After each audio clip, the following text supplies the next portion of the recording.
to see you, brother. Nice to meet you. All right, man. So today let's talk about all things workers' comp pay-as-you-go, right? Business owners, we've been talking to a lot of them lately through our advertising, and business owners are getting hit with the end of the year audit fee.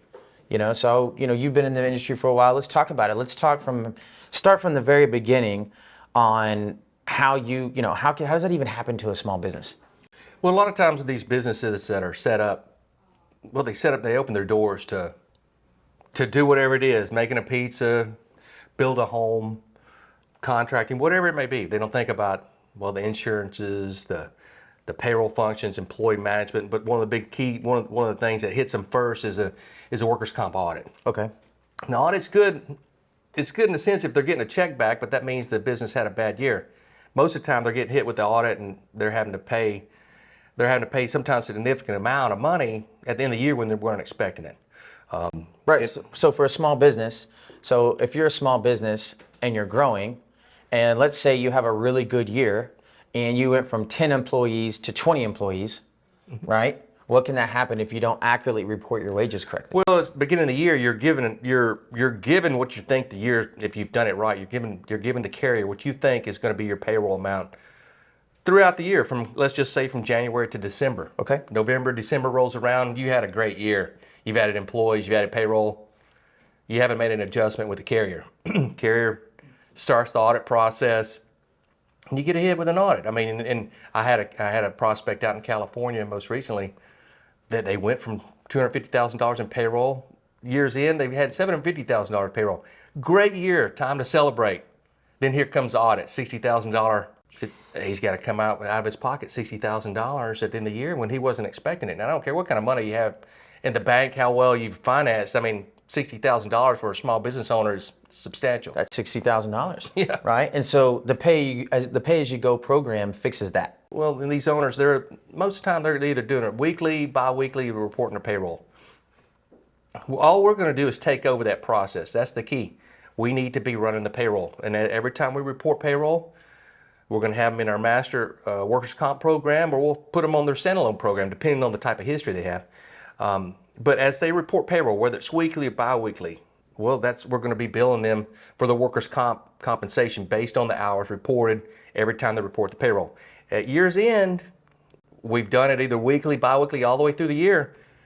Their audit will be zeroed out. I mean, whether we have them on a standalone program where they're getting audited and we've already zeroed it out because we're running the payroll, or if it's under our master program, they never even see it. So what you're saying, as a professional employer organization, we have master workers' compensation policies where we might be able to fit a business in and they might be able to get a more stable rate year after year, but we're handling all of the payroll, all of the W-2 processing. Mm-hmm. Every employee gets their own portal so they can see all the benefits they have, if they have benefits. A PEO is the back office solution. It's like a whole payroll department for a fraction of the cost. Well, as a company grows, and as every company grows, that's the goal, they want to be growing their top line. The owners don't think about growing the bottom line. And they don't want to see, as you grow in your top line, you don't want to see your bottom line growing with it. You want to keep your bottom line flat, or as at least defined as possible. And what a PEO does is come in and help you do that.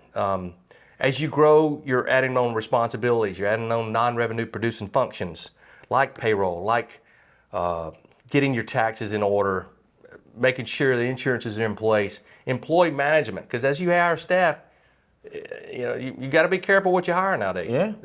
And the workers' comp audit, that's other time taken away. Correct. So all of these human resource, time lagging, you go from talking to a client to closing deals to spending 20 hours dealing with employee labor stuff, right? And being compliant with labor laws. They change every year as well. We're gonna be the back office staff of the company. We're gonna assume the liability, and that's when they report under our FEIN. We're not gonna come in and manage their day-to-day operations, hire and fire.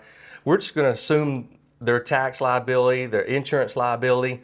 And so it's a co-employment arrangement. We're all working here together. They can outsource their non-revenue producing functions to us. They can focus on growing their business. Well, to switch to a pay-as-you-go program with a PEO like KHR, it's not hard at all. One, we're going to get your loss runs, we're going to get an accord, and we're going to submit it to our master carrier. At that point, we get you approval, and we're in 2022. So to move the employee's information and that data over, it's a simple spreadsheet. And so once we we get an approval back from the carrier, we'll get the coverage bound, sign off on a couple documents, and we can set up, we'll set up the time where we're going to bind the coverage, and then we'll determine when it's going to be the first payroll. Yeah. From that standpoint, it's going to be 5 minutes, submitting your payroll every 2 weeks, every week, and your life is easy. You hear that, business owners? It's 2022.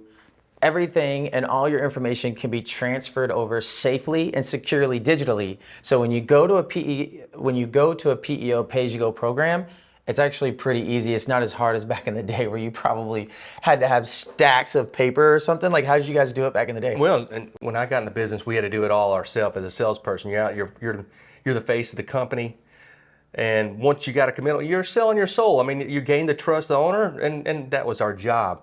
But once we got ink on paper, the work began. From getting all the documents to get the workers' comp approval. But once we had to go back out and enroll each and every employee, get live paper, make sure we FedEx it up to corporate office. Nowadays in 2022, we can just a simple spreadsheet and we can move on. From a PO standpoint, we want them to.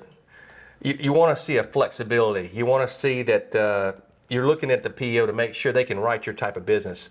Some of our largest competition, the salespeople will say, we can write your business. If you're in a gray or blue collar type business, those POs can't write it. They just want to bring you on board. You want to make sure your coverage is bound before you do anything. Get approved, but make sure you provide the data.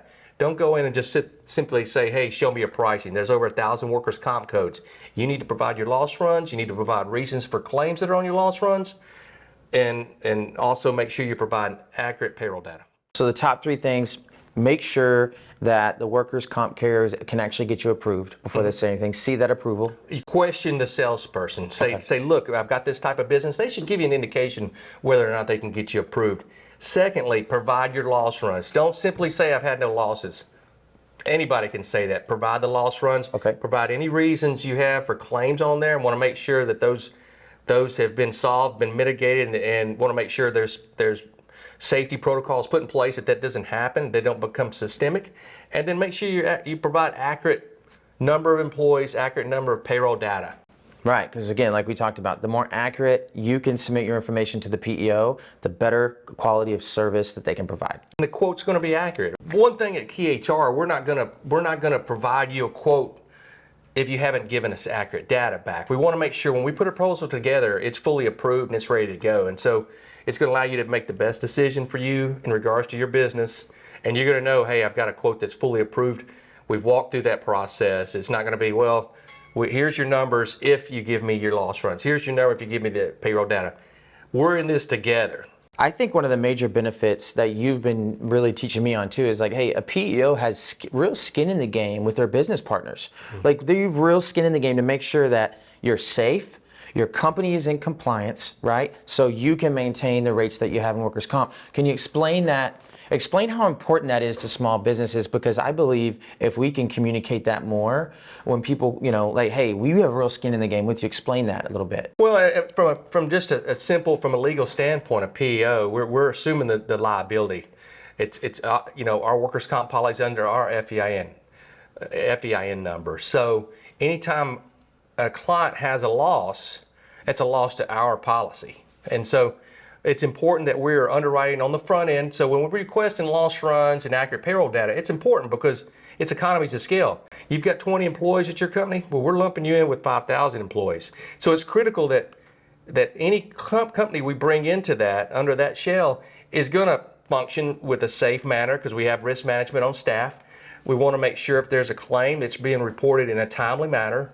So it's a team, it's a co-employment arrangement. We're providing a service, but it's a needed service by the client. So a pay-as-you-go program with PEO like Key HR, it is a full service team. And we have our own underwriters internally. We have our own risk managers internally. And so it's important, if we come across, if we're working with a gray or blue collar company and they may not have safety programs in place, may not have a safety manual, well, we're going to send out our guys to help train the trainer, put those things in place, because the last thing we want is some careless loss. Losses are going to happen, but the careless ones we can avoid if everybody's functioning on the same page. As a PEO at Key HR, we are a team when it comes to our partnerships. We take it very seriously. And yeah, Thank you for listening to our Keys to Success talk, specifically on how you can integrate a pay-as-you-go program inside of your business. At KeyHR, we're a professional employer organization where we have pay-as-you-go programs where small businesses can lump their payroll services and the workers' comp premiums together so you don't get hit with audit fees at the end of the year.